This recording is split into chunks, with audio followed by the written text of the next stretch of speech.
About It podcast. What is going on, everybody? Welcome to the Let's Talk About It podcast, where we drop brand new episodes every first and third Friday of the month. And with me today, I do not have my wife. However, I do have a wonderful, awesome, special guest, my man, Bruce Menefee. How you doing? I'm second best to your wife. We both agree on that. Man, well, we're so glad to have you on the show, man. For people who don't know, I'll give a little context. So we moved here about 6 months ago, and so we serve as pastors together on the team. And so he's a person that I report directly to, but quickly in the short 6 months that we've been doing this together, I have just learned so much from you. You've just poured into me, and not just me, but you've also poured into my wife. And so we both want to thank you. She couldn't be here today, but not only did we want to thank you, we wanted to share the gift that you have been to us with other people. Well, thank you so much. It's reciprocal. You know, it's a two-way street with Ruth and I, and you and Juby. So we're so glad you're here. Well, we appreciate it, man. Many levels. No, it's been great. It's been great. So really, I'm gonna kind of just get things going just for a little bit, so people kind of have a little intro as to who you are. We don't have to go deep yet, but I guess, how long have you been now at Gateway, and kind of what brought you here, and you can kind of take it from there, man. It's been almost 10 years. Okay. July is 10 years for me. We were Ruth and I met in Arlington. And we were here in a church in North Richland Hills for 11 years or so. And, I had a student ministry, I had fun, did some worship, but then moved out to help start a church in the Lubbock area. We were there almost 12 years and then moved back almost 10 years ago. So glad to be here. My friend Marcus Burkeen, shout out, Marcus. I don't know if you're listening. You send it to him. Yeah, that's right. Yeah, his name got on the tape, but he took a chance and hired me, and I'm grateful for it. Yeah. Now, talk a little bit about what you do. Like, what's your role? Because that's kind of going to give the setup as to where we're going with today's talk. Okay, so as you said, we work together in the guest experience. Some people call it first impressions. That's anything from the parking lot to the pew. So up until the platform, but we're not on the platform. But all those volunteer teams we work with, you and I, and our friend Craig. But then I also serve with the care team. Pastoral care is benevolence and bereavement. That's hospitalization or the death of a loved one, funerals, those kinds of things. And then just biblical counseling, marriage ministry are all entailed in that. And the other thing is the Gateway Ministry Experience. That's a great opportunity for people that maybe are in a gap year to come. Kind of like an internship. It is, a lot like that. And then finally we do our Gateway Espanol. So I don't speak the Spanish too much, but un poquito. I've learned to say no. I used to say sí poquito, and then they say things more than poquito, and it's like, okay, right? No, I don't. No, solo gringo, solo inglés. Yeah, that's it, man. So anyway, but I have a friend who's a volunteer lead, and he does a great job just to make Gateway as friendly in either language, English or Spanish. Yeah, that's awesome. Yeah. So one of the things that you do is, clearly you have a lot of moving pieces, and with that you have a lot of people that serve under you. But something that you do well, and I've said this to you before, and I've said it too in front of our team, but I want everybody, I want the world now to hear this. Come on. But surely you are a pastor of pastors. And what I mean by that is there's a lot of people, there's people in the world who can teach, but then there's people who teach the teachers.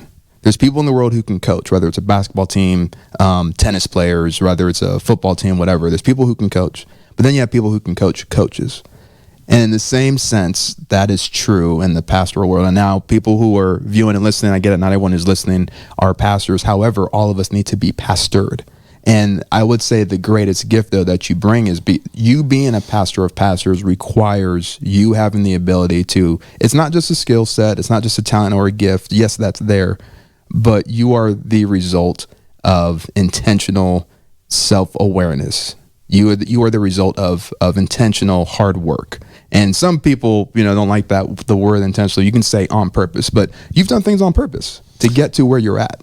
And because you are the result of that, I, as well as other people on this team, get to also receive from that. As I said earlier, Juby and I are recipients of that in the short time we've been here. So one, I want to thank you, because the Lord's already used you to reveal a lot of things about us individually as well as collectively. But two, I really just kind of want to set up the framework for you. You as Cher, you have not always been like that. Oh yeah. So I kind of would love for you to just have an opportunity to unpack your story wherever it is you want to start. What were you like before, and maybe what were some events and things that led to the you now? I get it, we're always works in progress. I get it, we're always growing. However, Absolutely. you are still the result of intentional, on purpose, hard work and self-awareness. And at the end of the day, we need that. We need to have tools and awareness as to how we can identify things within ourselves. Yeah. Well, first of all, thank you for the kind words. It's humbling to hear that, but I also know, not to deflect it, because what you see is a, like you said, a work in progress, but it's also a work. I know the story, so I know what a mess internally, I've been at times, and how kind and patient the Lord has been. I haven't always liked Romans 2, I think it's verse 6, where it says, don't you know that the kindness of God leads us to repentance? And that's the change of thinking, change of mind, and in my case, change of heart. And it hasn't always come the easy way, maybe like our pastor at Gateway, Pastor Robert Morris, says the only way to get through to the proven character is the various trials that we go through. And of course, in I think it's 2 Peter 1, we see that. So, I just to tell a little bit of my story. When I told you we went to Lubbock, we were starting a church, and I went on with a guy well trusted. I'd worked with him, and man, we were going meeting in the Civic Center, and it was fun. We had good momentum from the front, from the top, and we were portable, but we continued to be portable and our people liked that. But part of my job was be the portable. I mean, everything was mobile. So man, we did that 5.5 years. Wow. Toting, so set up a takedown every single week. Every single week. Wow. Sometimes twice. Most of the time, twice a week. And then everything we wanted to do, student ministries or whatever, we all had to do that. So everything subsequent to the weekend service, we were still doing that. So that got a little bit old. At some time, when you rent an apartment for so many years, maybe it's time to get a house. And so we prayed and felt like it was the time. And I'll do my best to make a long story short. You know me, so that's a challenge for me, being a preacher type or whatever. But yeah, we got upside down financially because we bought more property than we needed to build the building. And it was in a growth quadrant, and felt like we had lots of leadership speaking into it. So it wasn't cavalier that we did that. Yeah, but it was just tough times. Financially. Ran into 2008, which is a rough time financially, real estate wise, and everything else. But so long story short, we had to. Our salaries were, cut. We were bivocational, and then for a while we were avocational, meaning we still served at the church without salary at all.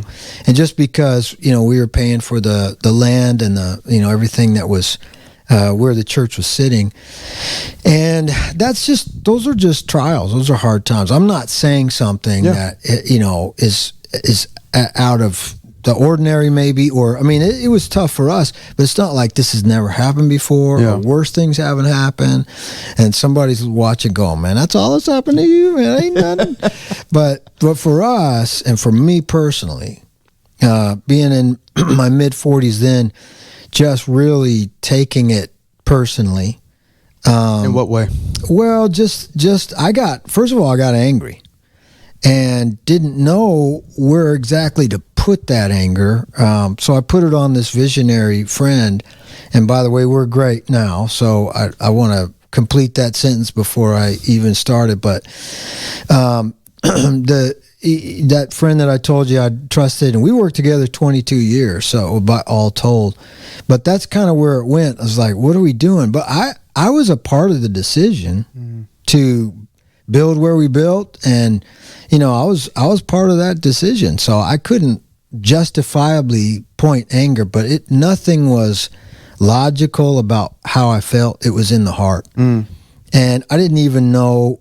Here's what I know. I felt mad that I was pushing a lawnmower and holding a weed eater and driving a tractor, and not doing the work of the ministry. So if you want to just know the ugly, I appreciate all the nice stuff you said, but it's not all been nice inside, in my heart. So I had an entitlement poison, and I felt like, it's hard to even say this, but I'm embarrassed to say it, but I felt like God owed me because God called me into ministry vocationally. I felt like he owed me probably a better road than what I was on. And I didn't know that, right? But it was pretty loud in my heart, but I was trying to ignore the heart and just kind of muscle through it and all that. And I just couldn't really go anymore, Mark. And there's a wonderful lady named Karen that had an inner healing ministry, and she had lots of guys, men and women involved. So, but she was there in the church, and although I hesitated because she was in the church, I mean, it was a really strong ministry in my life. And what it did was, I was arrested by the anger. Let me finish. Not by the police, right? Spiritually speaking, I was just in my heart, just arrested that I can't keep doing this. I can't keep an angry attitude towards a pastor and trying to hold things in. And really what I felt like was that if I could over-spiritualize, if I could spiritualize my life, I could go to conference more, read the Bible more, pray more. If I was more spiritual, I wouldn't have these angry, ugly feelings. And let's pause real quick. Yeah. You're hitting some great points, because there's some people that's listening and watching this right now. They might be going like, okay, well, I'm not serving in a vocational ministry position, but here's the deal. There's probably people, though, watching, listening, maybe they're in the season of anger because of their current situation or circumstance, whether it's at their business and organization, whether it's within their family. And the other word you used was entitlement, you know? And same thing, you might be listening to this, you might not be in his same thing, as you said earlier. That's not, his story is not your story. However, I'm willing to bet there are people who is listening and watching who are currently in that situation or who has been in that situation. Talk about the detriment and what entitlement and anger does long term. So what I learned from this inner healing therapy was that anger is an overriding emotion that can act as a protector or a cover, a power source. You feel a lot of power when I'm angry that I don't when I'm not. So I want to tap into more power. I'm searching for something.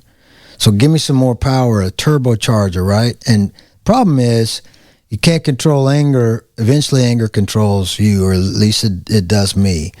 So it's a defense mechanism. It is. It can be a protector, a false protector. It can be a false power. And those things are overriding emotions. Where if the anger is uncovered, or in our case as believers, given to the Lord, then it exposes the underlying emotions and beliefs that are much more vulnerable. And it was in that time, Mark, that I discovered that really I wasn't angry at the pastor, and I did have some anger, like I said, in the entitlement with God, but it wasn't really anger. It was a pretty keen sense of my own inadequacy and failure.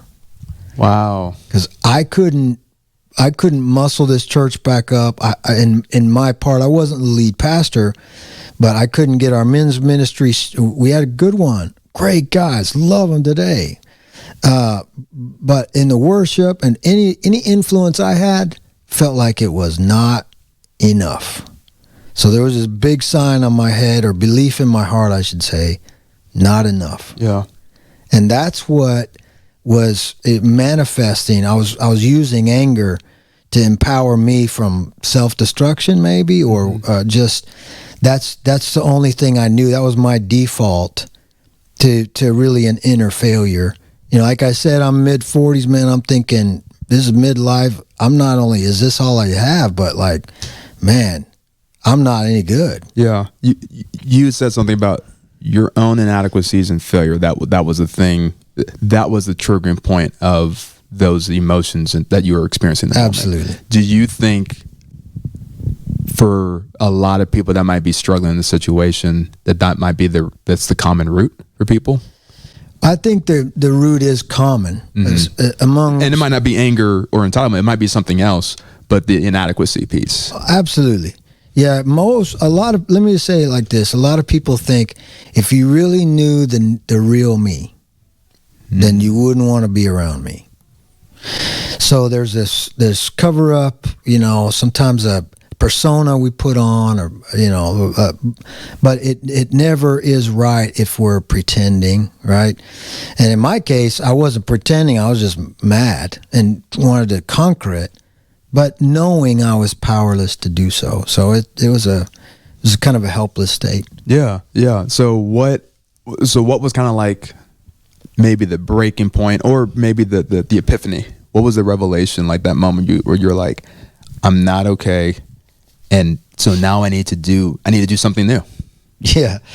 Well, I knew, like I said, I couldn't keep doing what I was doing. You know, one of the things that was asked in this therapy was, you know, how's that working for you? When I'd go on my diatribe about how mad I was, well, you know, how's that going? And I never had a good answer. So that's a great filter question to ask people. Yeah, I never got 100 on it. So anyway, but I just felt in the deepest sense of that transactional prayer, the deep sense of the love of God, is that God does love me, and in Him I am adequate because He's adequate.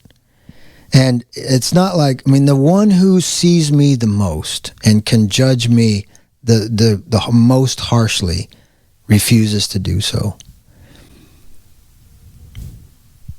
Because all the judgment and harshness from God went on to Jesus at the cross. So I can have the inheritance I don't deserve because He took the punishment He didn't deserve. And I had to know that, like, internally, and that's what not only healed me of those things, but that's my only hope now. I mean, so how do we get to that internally? Because this is so good. How do we? And I'm not asking for, like, you know, the clear blueprint. You know, Sure. 2 + 2 is 4. But just off the top of your head, I don't want to say off the top of your head, but just in your personal experience and what you have gone through, how can we, as children of faith and people who might be struggling, they don't know about the total God thing, what does that look like? You know, how's that journey look like for us? That's a great question. Well, I think, you know, if I understand the gospel correctly, or you know, what I read and what the Spirit teaches me and what people teach me, and what you said about self-awareness, you know, it's great that I am, which I am, the righteousness of God in Christ. I am the Son of God. But I also know that I have blind spots and issues, and I'm so grateful for my wife. We joke and laugh and all that about our wives telling us bluntly, you know, about what they see, and it's not always pretty. But man, if it wasn't for Ruth, and you know this, Mark, I'd be religious, self-righteous, and not fun to be around. So I just think what I'm saying, how do we get there? Well, first of all, we get there in stillness and in quietness. You know, the book of Isaiah there in chapter 30, it says, "In stillness and quietness will be your strength." And we just have to get to a place where I'm no longer fighting. I'm no longer defending. And at the end of a court session, they go, defense rests. And I have to get to that place internally where I'm going, okay, I'm not fighting anymore. God, you're really God, and I need you to be God, and I surrender. And so I've never done that where he hadn't been faithful to rescue, to it's like, okay, now I can work with that, God says. So that's internally one way. And the other way is relationally. You know, I want to say, yeah, Mark, I'm glad you introduced me with all those kind words because I'm the man. And I don't now, because I've been through something, I'm no longer entitled, and I'm fixed. I've been through some therapy. I've been through counseling, and yeah, I'm good. I'm good. Yeah. You know, and that's not true. As you said, we're still work in progress. But I'm a man who needs relationship. You know, I need friends like yourself. I need people in my life that can tell it to me straight, and I need a intimacy with my wife. And I'm not just talking about sexually, although that's very important too. But Ted Roberts is a guy who says intimacy is being uncomfortably close. And somebody who can really, really talk to me that I really trust, that I don't necessarily always like, but I need. And so if we just admit, hey, we're a mess, and Jesus is the only one who isn't, but everybody else is, then that's the place to start. Yeah. And then just know that when you meet him, you're going to see kindness, and you're going to experience love that you never thought. Admitting failure or lies that are internal would get you. I've just been met with the love I was craving all along. Yeah, so yeah, I don't know if that answers your question. You're right. I'm glad you said I'm not going to ask for a formula, because I don't have one. But I just really think being still and letting God do what he wants to do is really key. I'm going to come back to that stillness piece, but when you were sharing the definition of intimacy being uncomfortably close, essentially what I'm hearing you say is some of us struggle then to be uncomfortably close to God the Father because we may not see him as God the Father. So if we want this inner healing that you're talking about, it can't be, which is crazy. We were talking about that this morning in our staff. You know, Pastor Derek was sharing it. It's not outside in, but it's inside out, and that's essentially what you're saying. But in order to have the inside out mentality, it's am I willing to be uncomfortably close with God the Father and see him as Father? Yes, he's King of Kings, Lord of Lords, the Alpha and Omega, all those things, and he's your Father. And essentially, that's because that's relational. Well said. Right? Yeah, I like what you're saying. Jesus taught us to pray saying our, meaning you're included in us. We're family, our Father. And Father is family language, as you said. Mark, I love where you're pointing, because he's all the things glorious. He's King of Kings and Lord of Lords. He's Creator Almighty. But he is to us our Father, because Jesus won that for us. So yeah, that family dynamic and intimacy, we want to defend, or at least let me stop saying we. And I want to defend all the ugly and go, no, I'm a good. I know there's ugly here, but I'm a good person. And I even want to present, even sometimes to God, look, I've done some of these good things, and I see this, and really, God wants us to be as he created us to be, which is naked and unashamed. And when we come to him like that, he knows who we are. He's attracted to our humanity. And that's a glorious thing I can't really explain, or I don't even fully understand. But my life depends on it. And so he's dependable. What I love about your story, though, Bruce, too, is that as you're sharing this story here, you're saying this was happening in your mid-40s. You've been walking with the Lord for years.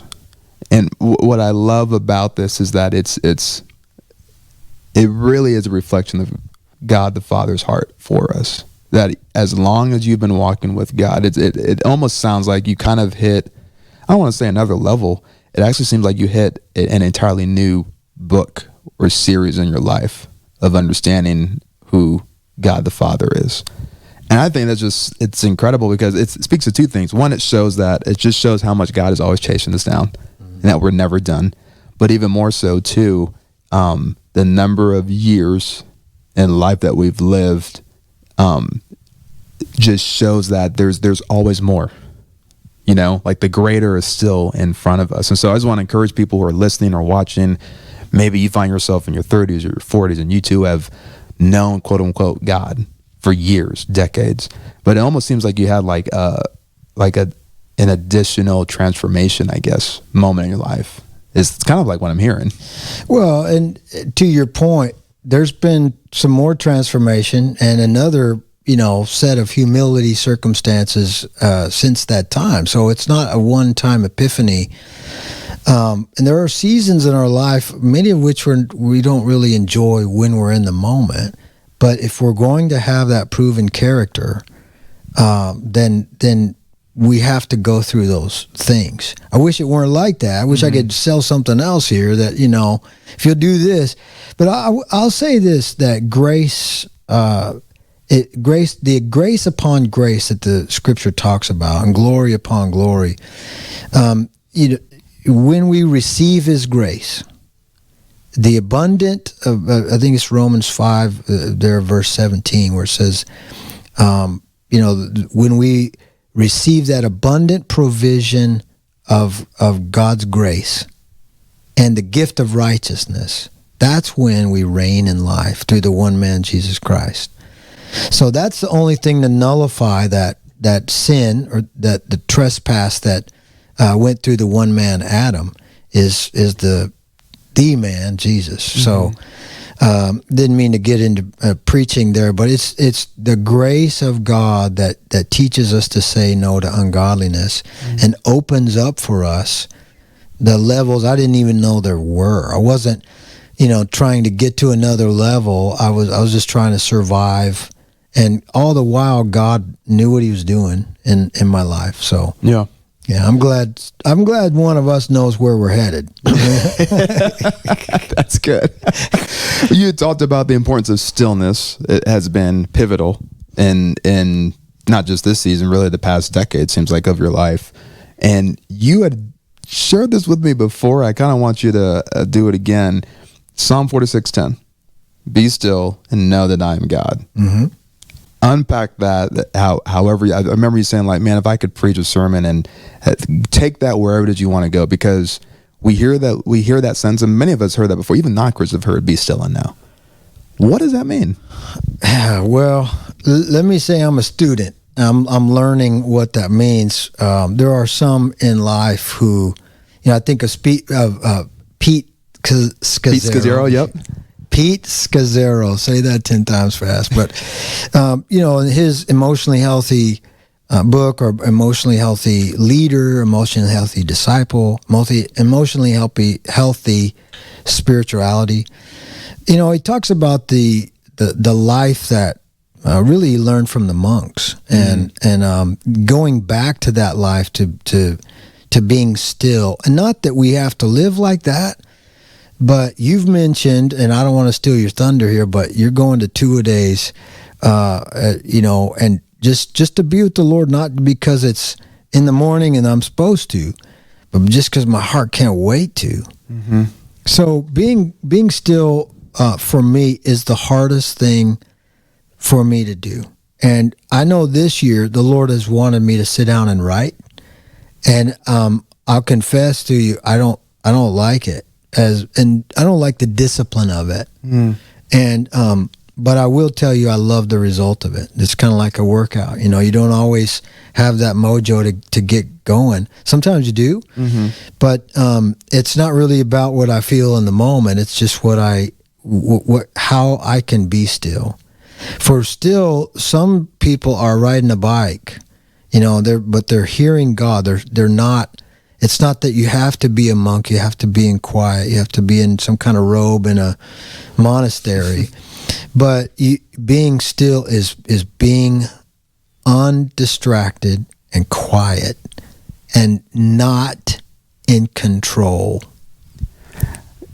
You ruffling feathers right now.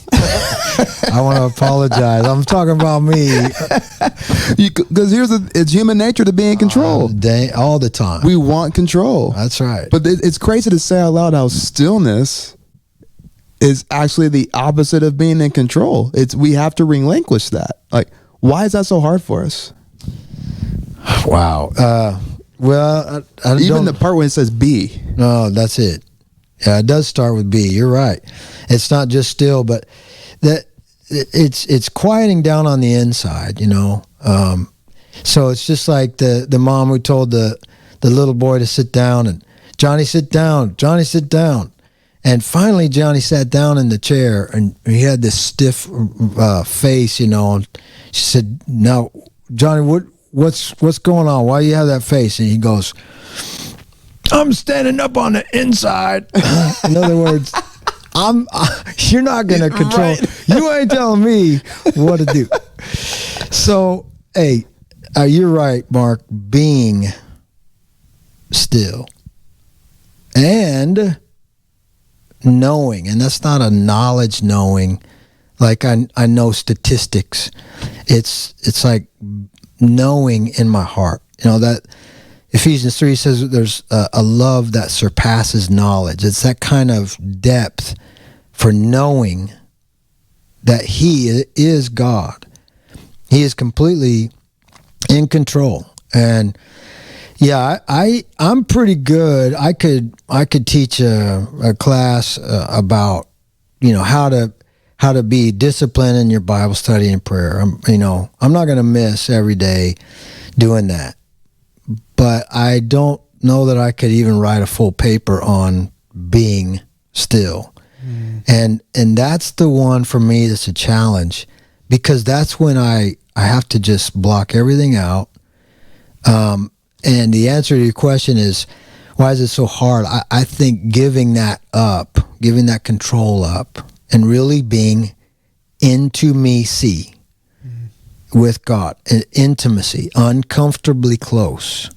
Because when we get really quiet, then we can hear our own thoughts, and we can hear those lies that were really loud in my heart. I was telling you about my season there in Lubbock. I can hear that entitlement, and I don't want to see that ugliness. I don't want to stare at it. And sometimes when you're still, that kind of stuff gets really loud. So stillness focuses us to confront ourselves. Well, not necessarily. It doesn't have to. It doesn't have to be that introspective. But when you're focused on God and He brings something up, then you have that, like, am I going to hide like Adam tried to hide? Or am I going to come out with it? And I'm confronted with that moment. I think that's part of it for me, is if I'm still, you know, it's not always confrontive. I don't want to leave this part of this conversation. Sometimes I really want to be still because I just need to know that I'm loved, that I belong. And if I can say this as a man, I need to know that I'm held. There's a refuge. I'm safe. Because I don't always know that I am, or my family is, and I need to know that. Yeah. I think even part of the being, I think the reason why that's so hard is because we have tied our value into what we do. And so if I'm told to chill, you know, sit down. I mean, think about it even like in sports, you know, when they say you're coming off the bench, you know, like that feels like lower. For sure. You know, it feels lesser because I'm not in the game, you know, instead of like, but then when you notice your best bench players or your best role players, they're best at it because they value the role they're in. So for them, being on the bench is not a demotion. For them, being on the bench is a privilege. Yeah. But it's because they have tied their value and not so much of what they do on the court. They've tied their value as to who they are, just as is. And so, like, when I go back to the text of be still, like the be part is like my value is in just who I am because of who God made me. That's great, Mark. And so it's like, if I can wrap my mind around that, that actually enables or empowers me to then, I get to be still instead of I have to be still. And like the moment I realize my value is in who I am because of who God's created, not because of, look how great I am, but like God loves me. So the creator of the universe decided to not just create me, but have a relationship with me. And he just wants me to be like, what? Like, I'm already complete. Yeah. And that empowers me to be still. And because I'm still, then I can, something you said when you were talking about knowing it, I thought of, it's kind of like a menu. I can read and know what's on the menu, but there's a difference between like knowing what's on the menu and then experiencing the actual meal for yourself. Mm-hmm. So I love that you said, like, it's not just knowing statistically. It's, do you actually know the Lord for yourself? Not do you know about him, but do you know him, and does he know you? Like, have you allowed the uncomfortable closeness, as you said? Yeah. So I don't know. I just love that whole piece of be still and know, and then that I am God, because it's like once you know, then you know that God is God. And here's the thing, like when you think of like the fear, the worry, the anxiousness, the doubt, whatever emotions that we're experiencing, entitlement, anger, overwhelm, it's impossible for that to coexist with total awareness of God. And it's not just what you're saying when you said earlier, like a lot of stillness and slowness is what's helped you to kind of transform the inside out. That's kind of what I'm hearing from you. Well, then you're hearing it correctly, because I can't transform me. I can't fix me. God is the one who created the heart. According to Jeremiah 17, he knows the heart, and he knows how wicked it is without him. So I know that's a paraphrase, but he says there, the Lord know and understand the heart. And just think about how much counseling, people are trying to get right now in therapy, and because they want to understand their own heart. It's hard to figure all that out. Mm-hmm. But when we're with someone who fully knows us, even better than we know us, and yet loves us, and as you said, fathers us, that's a good place to be. And I love your perspective where we can be confident being still, not guilt-ridden. That, I'm about to get in trouble. So if I'm still, I know he's going to be mad. And that's just we're putting a countenance on God that's not his disposition toward us. It hasn't been, and it's not now. So, yeah, you make great points there. I'm never nervous to be with my wife, Ruth. We've been married 27 years, and I want to be. In fact, we set aside time just so we can be near each other and not necessarily have to talk about a certain topic or get something done. But as you said, we can just be and be near each other, be close. I need to just hold her hand. I just need to know she's near and that we're still connected, right? In heart. And then how much more is that important for me to return, which is a word in the Greek for peace. Part of that is a rejoining, joining again. And it's kind of a return back to our Creator, who knows us more than the designer of my heart. Mm-hmm. So that helps me understand. I don't know that. I guess I thought prayer was for God. If I sit here an hour, He's more happy with me than if I don't. Wow. And that's just silly. Yeah, prayer's for me. Yeah, and when I'm with Him, somehow, according to Scripture, He likes that too. But being still and knowing that He's God is just, it's a lifestyle, and it's a big lifestyle change for me. And I don't want to hurry away from those moments. Or let me say it better. I want to learn how to not hurry away from those moments. But as you said, when you really get into God's presence in an unhurried way, I think it's Eugene Peterson that says the unforced rhythms of grace. You're just in his presence, and it's like, okay, this is home.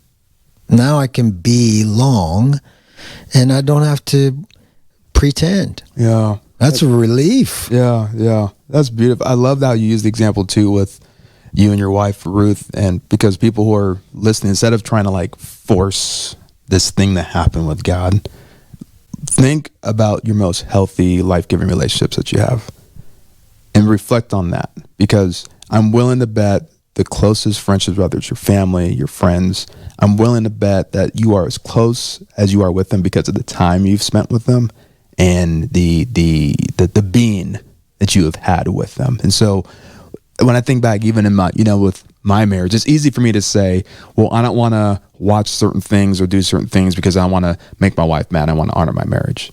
And here's the crazy thing is, if I didn't do all those things, I would still be honoring my marriage technically.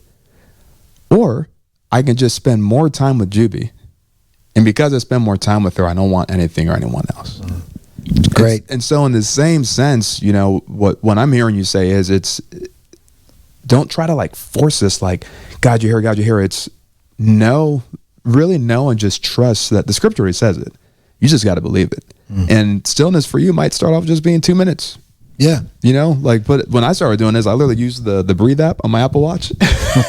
Just put it on for like 2 minutes, It's not a contest. It's not. And then 2 became 5, and then 5 would become 15. Sometimes I put on worship before I did that. Sometimes we'll take a walk around. And I love that you left room for that. Like, stillness is a variety of different ways. And so if you don't know where to start, the point is just to start. It doesn't even matter. But reflect on, for those who are listening and watching, like, reflect on your most life-giving relationships.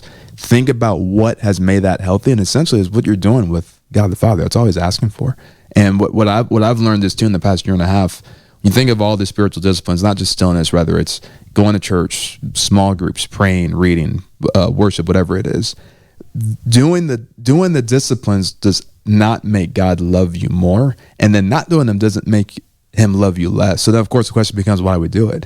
In a sense, it's because it increases our awareness of his love for us, and it increases our awareness of our love for him. That's great. Like, think about that. So good. Like, God's love we can't earn it. We couldn't earn it. That's why Jesus came. That's right.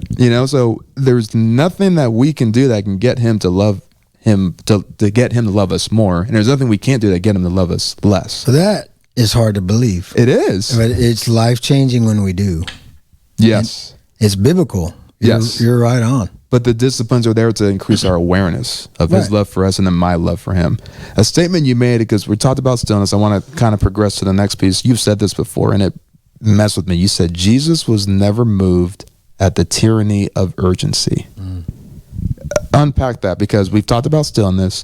Now we're kind of moving into this process of, okay, we got to move because we can't be still forever. But now we got to move. But even when Jesus moved, he was never moved at the tyranny of urgency. Unpack that. Well, just think about several stories. First of all, he was friends, the Bible says, which of all the titles Moses had, that was maybe his best one, that he was God's friend. So he had a friend in Martha and in Mary and in Lazarus. And when he got to Lazarus, when Lazarus died, he was in the tomb already 4 days. So when Jesus finally, mysteriously late, he finally showed up in Bethany. So everyone but him thought he was late because he didn't come heal his friend Lazarus. And Martha met him like that. If you had been here, my brother wouldn't have died. So Martha has this knowledge. I already know. I already know what's right. And I already know that you weren't on time. Wow. And my friend coined this phrase. He said, God's never late, but he passes up a lot of opportunity to be early. And that's good, because look, there's some things that, can I just say this? Can I be real? Yeah, please. That aggravate me about my relationship with God. Sometimes I think some things look unjust, and I want him to fix it, and I want him to fix it in the way that I think he should. And another thing is this thing we're talking about, timing. It's like, God, why were you not here? Or where were you? I didn't know where you were. But I know you didn't show up and do what I thought you were going to do at the time I thought you were going to do. It's very aggravating. So we have to, like Martha, come to Jesus and just go, where? First of all, she talked to him directly. That's important. Not talked about him or distance and say, I don't want to talk to Jesus. He didn't perform when I thought he should. So she came to him, which is huge, and she listened as much as she could, and he said, Martha, your brother will rise again. And she still didn't hear him, which, Martha, I got that same disease sometimes. And I love Martha. I love the Marthas in the Bible, man, because I can feel better about my relationship or my thoughts or whatever. And Martha's Jesus' friend, so he thought a lot of her. But when he said that to her, he goes, your brother will rise again. She goes, I know. I already know. I know what you're going to say, like, at the end of the age, the resurrection. Like the spiritual Christianese answer. Yeah, you're a spiritual guy. But that doesn't help. My brother's dead in a tomb. You're not fixing my thing now. And there's that tyranny of the urgent, like, we sent a messenger for you, and you did not respond. So that's not good. And Jesus was never swayed by any of that. He knew the glory of God was at hand. He knew his timing came from his Father. And that same thing that you're talking about, that relationship with Father, he knew what time it was. He's the only one that did. And I'm saying, if I were Lazarus' friend, I probably would have joined Mary and Martha, like, Jesus, man, you could have come and done a healing thing. Like, you're good at that healing thing, man. You missed it. Where were you? And he just said to her, no, Martha, not that. I mean, she said, he said, I am the resurrection and the life. He who believes in me will never perish. And then he looked at her, not to just be the spiritual Christianese thing that you're talking about. And he said, do you believe this? And I hear God asking me that when I'm still. Wow. Do you believe this? And she couldn't say, oh, yes, I do. I surrender, I do. She couldn't say that. So I love her so much. She's so honest. And she said, I believe you're the Messiah. So she gave him everything she had. I don't know, Jesus. I don't know. I think I believe that you just said, but I really believe you're the Messiah. You're the one. So sometimes God, I love that guy who said, I believe, help me in my unbelief, because that's feels so real. Like, I'll give you everything I got. It's only 5 loaves and 2 fish. There's like thousands of people around here, but I'll give it to you. And I think that's all God wants. And in that, he can take care of all the things that we're just so stressed about, and we feel this urgency. And it's like, what clock are we looking at? Because Jesus never was looking at that clock. He never had people lead him and tell him what time it was. And it wasn't out of pride. It's just that he had heard the Father, and he knew what time it was. Man, the part that you said, and I've heard you shared the same way, but you added something too. You were saying how stop coming to God with you knowing. The whole, I know, like, stop knowing. You don't. You think you do. Oh, we think you do. Yeah. And when we say we think, like, we know we do. Really is what we're saying. I know what time it is. He's dead. I know, God. He's been dead 4 days. Like, that's incredible. So just the idea of like stop with the attitude and mindset of like, stop knowing. I already know. And you don't. No, I don't.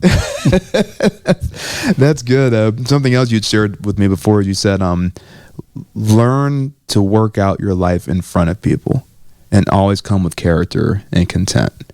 When when you said that to me the first time, you said, learn to work out your life in front of people. I don't know. That sounds so like, well, duh, I got to do my life in front of people. But when you said learn to work out your life in front, it was very freeing.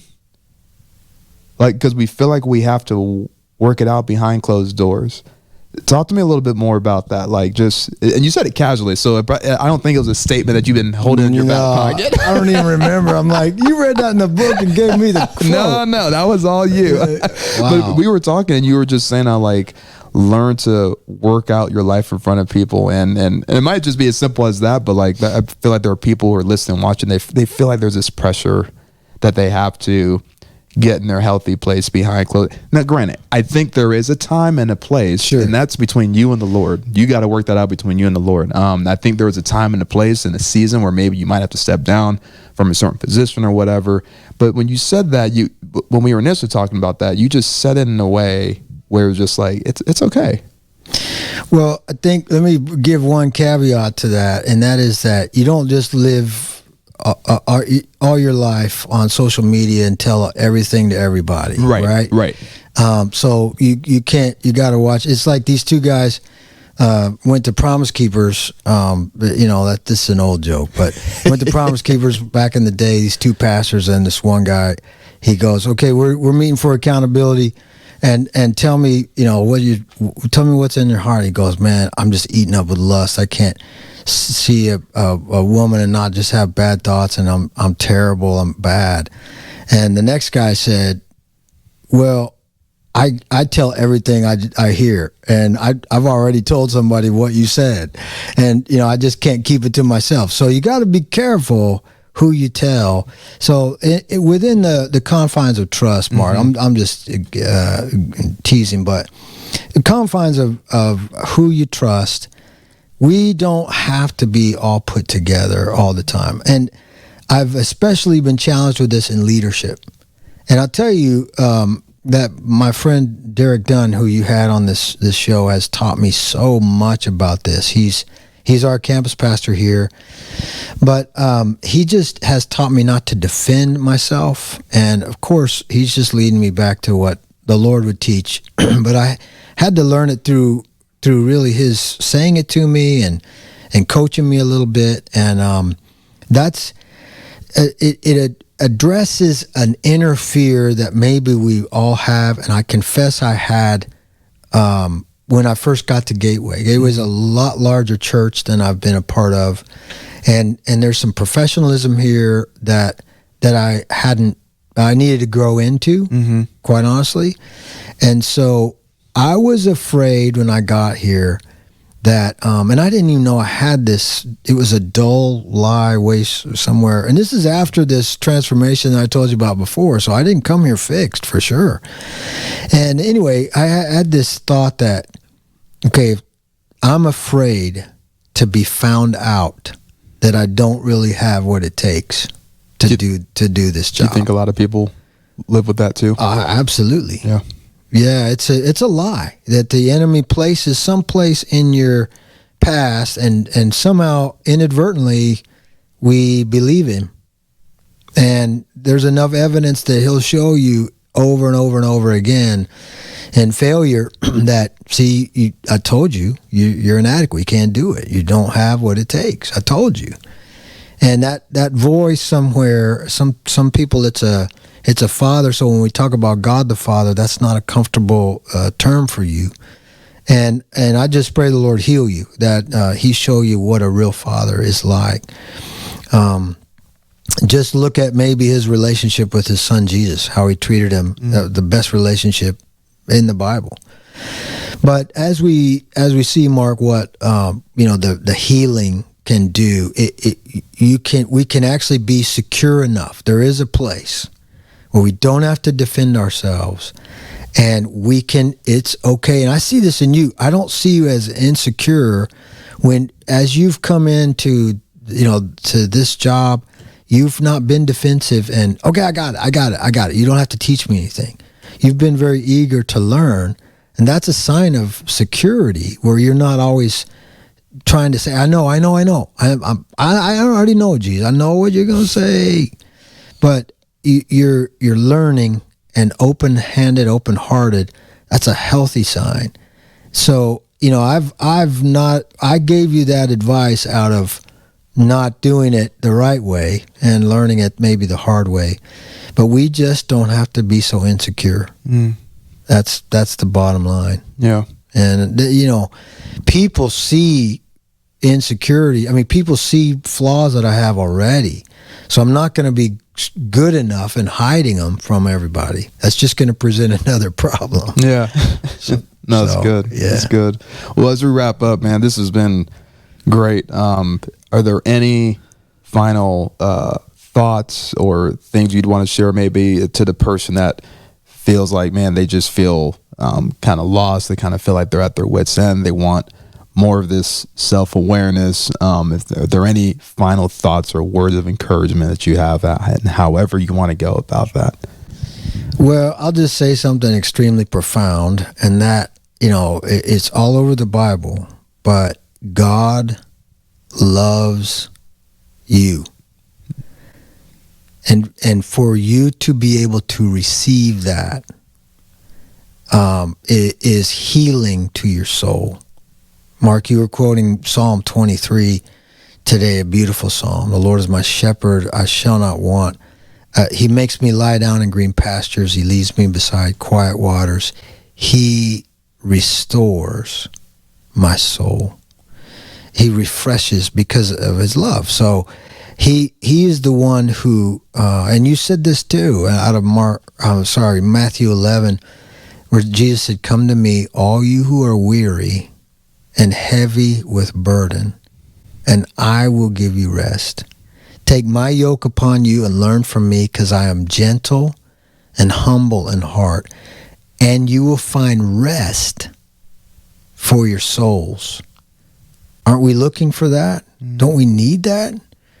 And I just want to say that when you come to Jesus, there's no safer place. And give him equal time. You can tell him everything you want to say. Just tell him how much it hurts. Tell him how mad you are. Tell him how unfair it is. But give him equal time. And maybe write him a letter. Dear God, and just let it go. Let your pen go. Dear God, and you sign it, your name. And then write another letter and say your name, and then write what God would say to you. And I just challenge you. Nobody's watching. You don't have to show your paper to anybody, but just write it as though the Lord were speaking to you, and just see what that pen says, and see if it changes your heart. It's not some magic trick or something, but it's an open thing. Here's the thing. Jesus said in John 10, "My sheep hear my voice." That's not saying my sheep have to learn how to hear my voice. My sheep hear my voice. We're created. Yeah, to do that. So I just want to tell you how much he loves you, and how much I can't explain this, Mark, but when we are still, as both of us have said, he likes it. Like, he enjoys that time. And I don't know. I have nothing to offer him that's profound. He's not going to learn anything from me. He's not, I don't have something, whatever. But even as I sing, there's people that sing a lot better than I do, but he likes my praise because he loves me and he loves you. And that's what I would say, is that there's no safer place to go. Ladies and gentlemen, as you can see, the man himself. Thank you. Bruce Menefee. Can you turn that up louder? Gotcha. Encore. Yeah, that's right, man. Yeah. Man, well, thank you so much, Bruce. Seriously, this has been wonderful. If you guys enjoy this, seriously, post in the comments below your biggest takeaway, and leave a review if you guys been following this audio-wise, whether it's on Spotify or Apple. But Bruce, seriously, truly appreciate you, man. This has been a wonderful time. Dude, I'm just glad you came on here, man. It's a pleasure to know your subscribers and to be on the podcast, man. I'm so thankful for our friendship and for you being at Gateway. I'm glad glad God put us together. For sure. Likewise. We probably don't have them on another time, y'all. Just a little foreshadow. Spoiler alert. If you want some sparks, get Ruth up in here too, man. Oh man, dude! If we did this with Ruth and Juve, hey, man, post in the comments if you want to see that happen. If you want to see our wives together, come on, that would be a hoot, man. That's fun. Hey, well, thank you guys so much for tuning in. We will catch you guys on the next one. Peace out.